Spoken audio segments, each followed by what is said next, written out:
What fascinates me is learning their habits and strategies, which vary from day to day. They're adaptable. Somehow a bird's brain manages to adapt and find a way to tackle a particular challenge.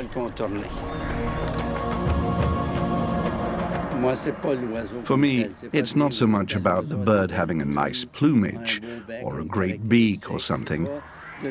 It's not about traditional ornithology, which is why I like the term birdwatcher. It's about looking for something different in birds.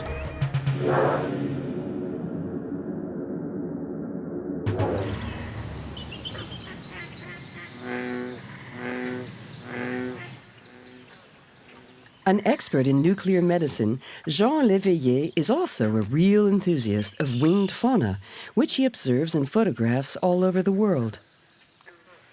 This great traveler uses every outing in the wild to widen his knowledge of bird behavior. The bird is responsible for the propagation of life on Earth. For example, it spreads plant life, and biodiversity is largely attributable to birds. So for me, the bird has become the key to discovering how life became established, how it evolved, and how we are neglecting it. That's a least bitum, the smallest heron there is. And we have them here in Quebec. They're extremely rare and very difficult to spot because it's such a timid bird. And that's a kind of camouflaging technique, pretending to be moving grass. Jean shares his fascination with his wife Denise, who introduced him to birdwatching. For the last 30 years, they have traveled to over 100 countries to observe birds in their natural environment. Next stop is the United States, and more precisely, the region around Salt Lake City, which is a veritable migratory crossroads for between 2 and 5 million birds every year. On this journey, Jean wants to study the American white pelican. Experienced ornithologist Bill Fenimore accompanies him in the field. The birds that live here, some are year-round residents, some are transitory migrants. Some actually come here for breeding and then move south in winter. But those birds that come through here and use those elements of Great Salt Lake and this surrounding area have adapted and evolved with these ecosystems, so it's very important to them. The Great Salt Lake is the biggest saltwater lake on the American continent. In some parts, the water is up to 9 times more saline than in the ocean. No fish can live here, just a few species of crustacean and several varieties of seaweeds.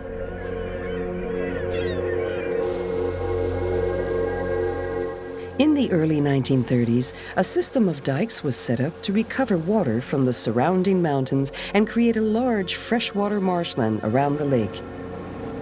A true feasting ground for birds.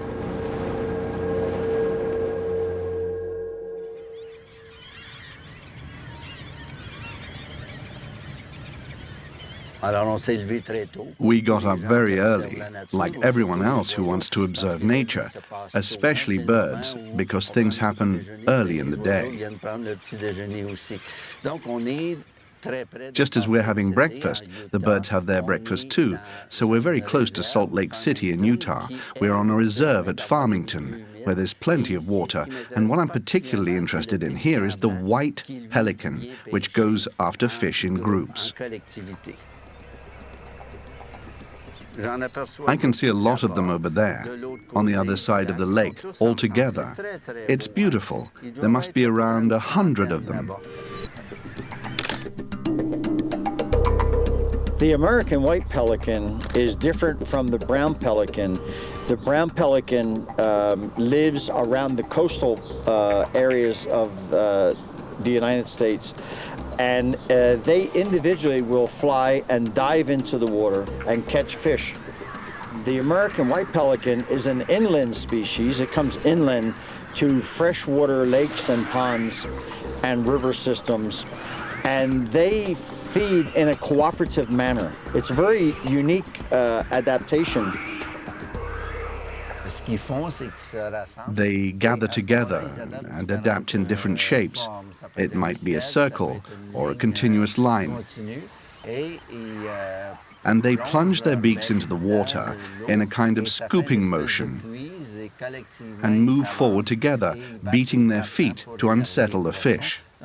So fish jump into their net, and when it's full, they lift their head and swallow them all. The American white pelican feeds mostly on fish and consumes up to 1.8 kilos a day. Thanks to the yellow-skinned sac beneath its beak, it can swallow several kilos of fish, with which it feeds its young.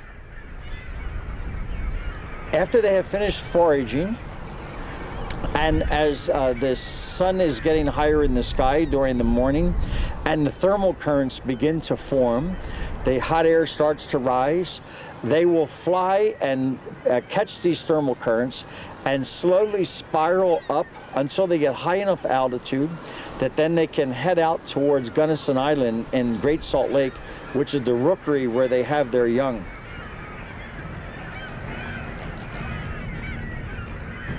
Right in the middle of Great Salt Lake is Gunnison Island. This is where the American whites settle in spring for a period of 4 to 5 months. It's an ideal place for them to raise their young, away from predators. However, they sometimes have to travel over 100 kilometers a day to find food for their young in the marshes around the Great Salt Lake. Jean is impatient to head over to Gunnison Island to study the behavior of these tireless birds.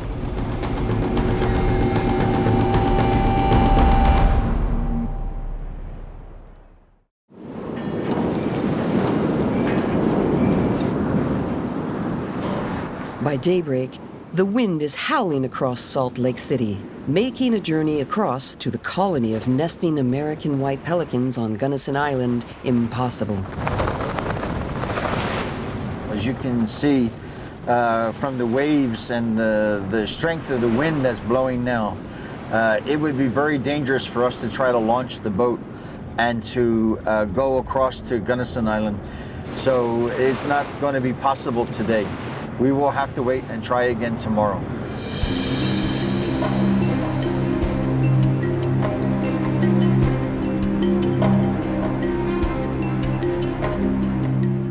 By afternoon, the wind has calmed enough to allow a small boat to venture into the vast marshlands around the Great Salt Lake.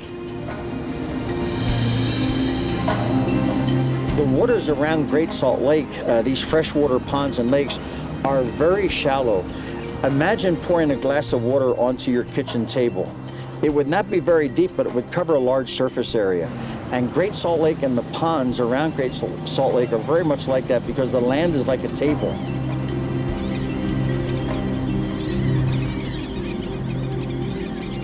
A wide variety of birds are found in these marshes, including the white-faced ibis, a large wader that comes to nest and feed on crayfish, insects, and frogs. The white-faced ibis here has its name derived from the fleshy white area around the mandible that gets white during the breeding season. That's the only time of the year it gets that white plumage. You can see all the gulls and ibises jockeying for position.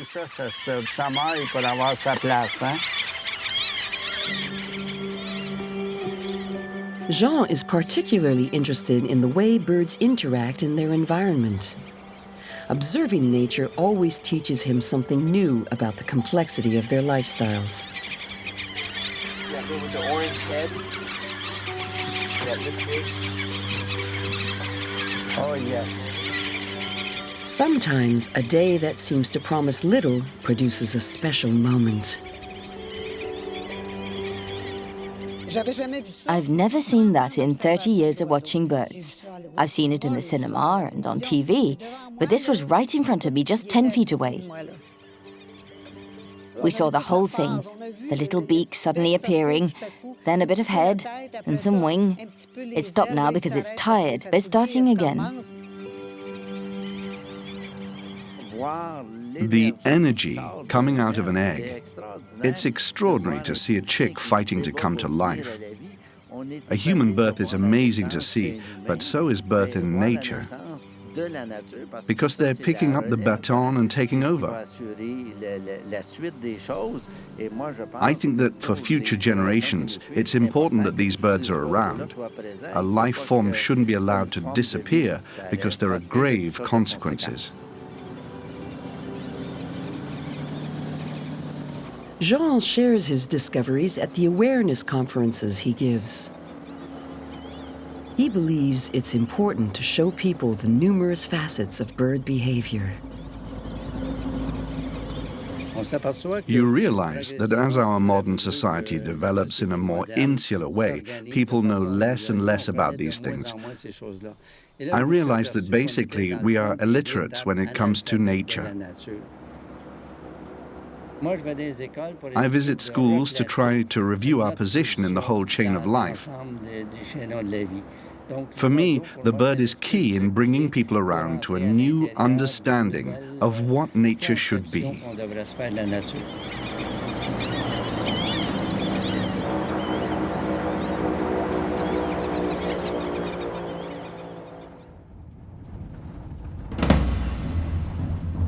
The following day, temperatures are milder.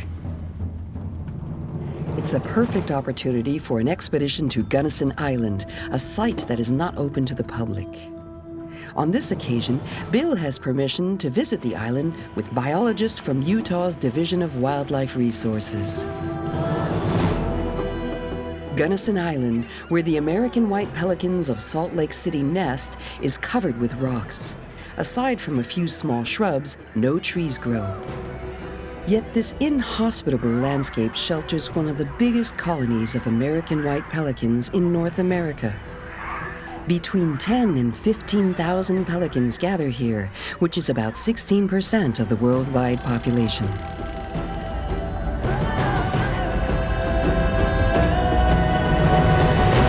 The pelicans are circling. On this expedition, Jean accompanies biologist John Luft, who is trying to determine the number of birds currently in the colony. And today, what are your expectations? Well, I'm hoping that we're having a good production year. Over the last 3 or 4 years, our production has been way down. Historically, each nest that has been initiated out there would have about a 60% success rate, and the last few years we've had between 20 and 25% success. This situation intrigues Jean Léveillé. Like John Luft, he is curious about what has caused this drop in the birth rate. Mostly, he would like to know if this spring the adult pelicans have fished enough to ensure the upkeep of the colony.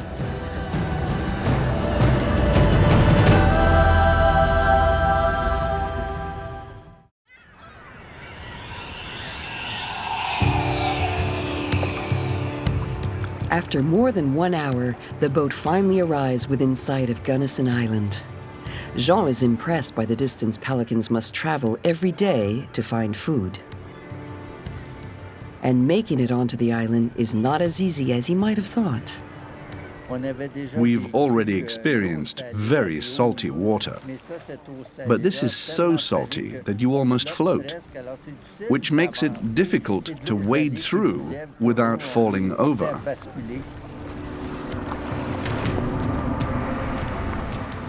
We're right here at the moment. We're gonna climb up here and we'll be able to see colonies in this bay and in here. To reach the colony, Jean and his associates have to climb a steep hill. As the American white pelicans are highly sensitive to the slightest disturbance, the group advances quietly. they're extremely susceptible to disturbance, especially human disturbance. And so when they get pressured, they'll just abandon their nest. There's only been one person that lived out here on the island, and he lived here for about 16 months, and during that time the pelicans left it and didn't nest here. Then the longed-for moment arrives. A colony of American white pelicans, something very few humans have seen at close quarters, is right there in front of them. Isn't this magnificent?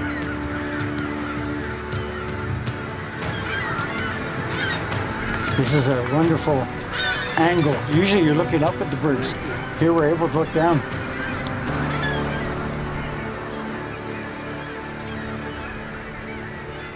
By studying the behavior of American white pelicans, Jean notices the highly developed strategies that allow them to survive in this difficult environment.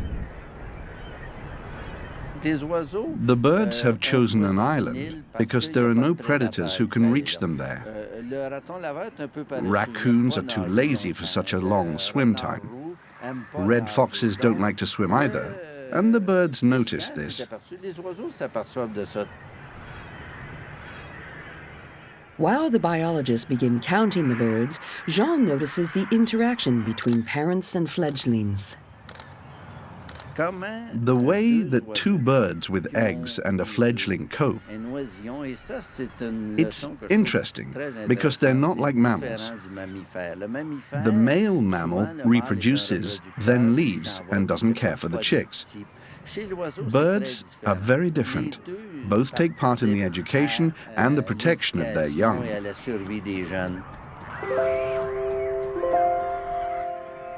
One of the adults will go and forage, come back, feed the young bird, and the other pelican will take off and go forage, and they'll just switch on and off.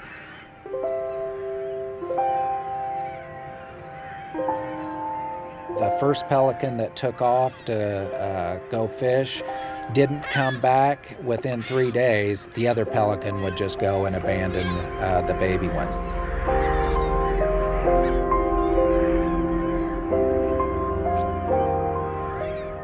During the rearing period, the parents have to catch up to 68 kilos of fish to meet the needs of fast-growing young pelicans.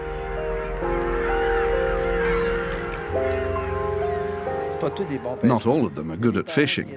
Some parents come back with barely anything. A parent isn't prepared to sacrifice itself for its young, so it will keep the food for itself, not give it to the chick.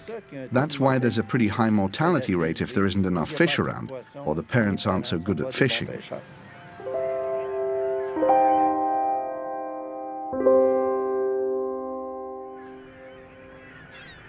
The visit to the island confirms biologist John Luft's worst fears. This year has seen another large drop in the number of birds born in the colony. Well, it looks like we're a lot fewer birds than what we expected. It looks like a lot of nest failures for this year, but there's primarily a lot of adults, and there's fewer younger birds and fewer birds sitting on nests. One of the reasons is probably the fish, the fisheries around the lake have dried up, so there's fewer places for them to forage. A lot of other pelican colonies, they're nesting on a place that's surrounded by fresh water and fish. So they can just come off of the island directly and be able to fish. These pelicans can't do that. They have to fly miles before they're able to do any fishing.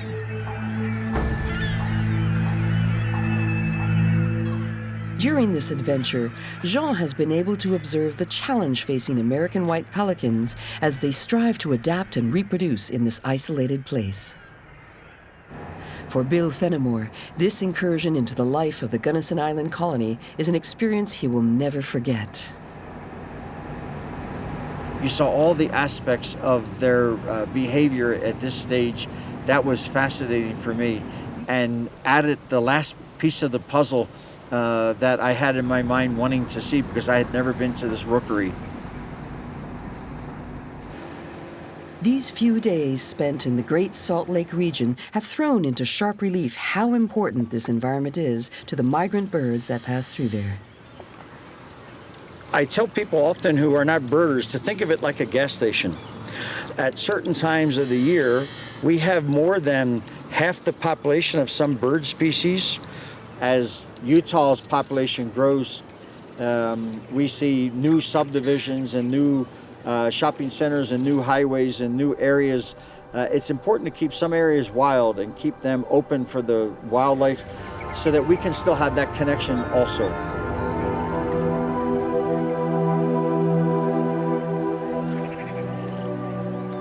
Jean Léveillé's travels around the world have made him all too aware of the fragility of certain environments. Discovering the world of birds makes him want to share his experiences and his knowledge through his photographs, writings, and conferences. What I want most of all is to illustrate the importance of each constituent of life. Basically, what we have here is a beautiful planet. And why is it so beautiful? Because there's so much of it. There's extraordinary biodiversity. So you go to a place to observe a particular feature of that biodiversity. For me, the bird is key in trying to understand this mysterious planet we live on, where there is so much exciting, fascinating life. But sometimes we forget to look.